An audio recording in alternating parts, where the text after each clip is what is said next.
It's true, Vera, but for me, holding you back, you'd have made yourself so guilty, spitting and swearing, you'd have paid that dress bill ages ago. What are you talking about? You are 38.5 quid in pocket, aren't you, because of me.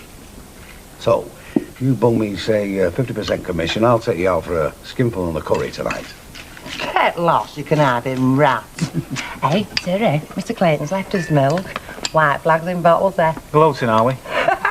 Well, we're bound to be pleased, kid, aren't we? I mean, I know you're bonkers about that Andrea, but... Well, they were in wrong, weren't they?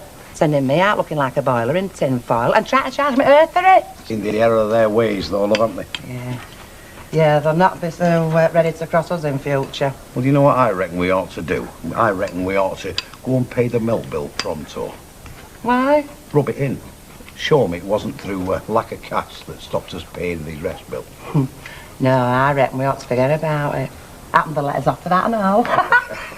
You know what I reckon you ought to do? I reckon you ought to go and apologise to Mr. and Mrs. Clayton for the lousy reception you've given them to the street. You what? Yeah.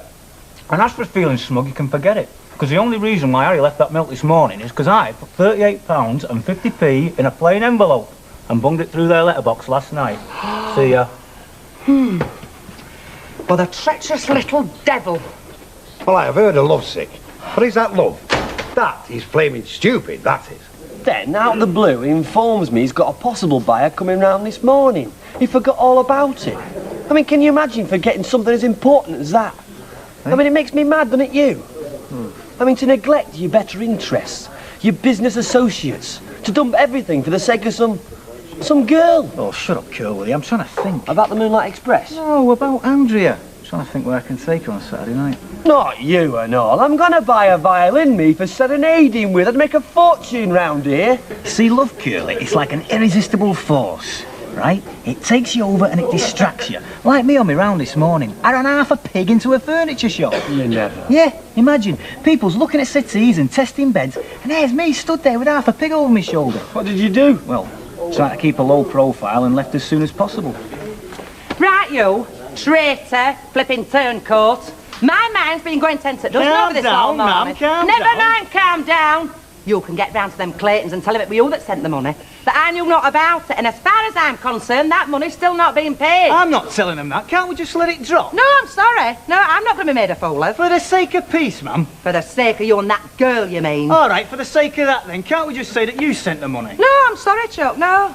Look, it's all wrong. They don't deserve any of our money. But it's my money. It's Duckworth money, isn't it? It's Terry money out of my bank account. Look, I'll stand a lot, I will. But I'll not stand to see you make a fool of me, not my own son. And I'll not stand to see you go against your family like you did over some bit of a girl. So you can get round there and you can tell them what I said. Because if you don't, you can start thinking about clearing out. Now, I mean it. I'm deadly serious, Terry. Right, I'm going to Chippy now for his dinners. Well, yes, Terry, I'm very glad all the nonsense is over. Well, that's what I've come round about, really. What? Well, to put it bluntly, Mrs. Clayton, it was me that bunged that money through the letterbox. I've been sent round by my mum to say it was against the will. It's what? How stupid can you get, Terry? I'm sorry, but you know... I should think you jolly well are. Harry's left your milk and I was on verge of going round and being nice to her. You see, I was hoping that when they thought it was all over, they'd be glad and they'd see the sense in being pals. I mean, I want everybody to get on me. What, because of you and Andy? Yeah, partly. But when they found out what I'd done, it was... They were furious. Yeah, they were just a bit. So, instead of making things better, you've made them a whole lot worse, haven't you? No, not necessarily. Not if you hang on to the cash and behave as if it's all over. Well, I'm sorry to spoil your little plan, Terry. But your mother will have to pay me with her own hands from her own purse, or we carry on as normal. Well, I'm really surprised and disappointed in you, Mrs. Clayton. Really. In me? Yeah.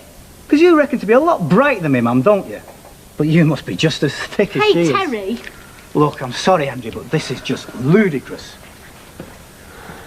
It was him who sent the money. Yeah. I've been and told them.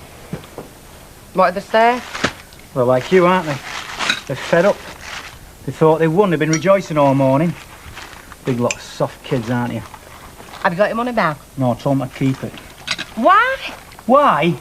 In the vain hope that somebody sometime is going to see some sense. Because I want all the trouble to be over, Mum. Because it's ruining everything. It's ruining any chance that me and Andrea's got. And it's ruining my life, OK?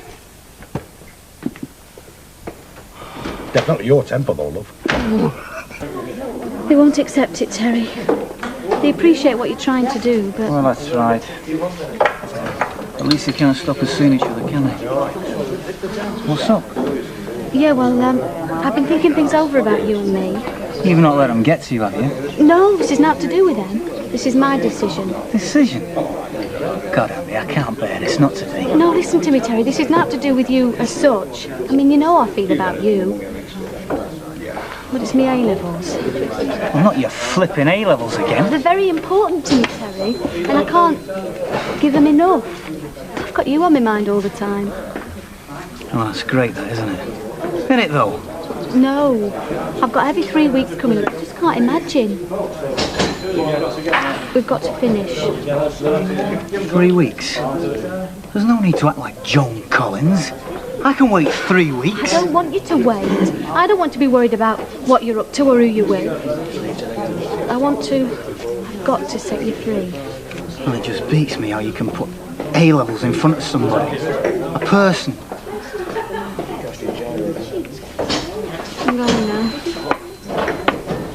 Terry, I'm going. Go on, then. I really like you, Terry. Just get going, will you?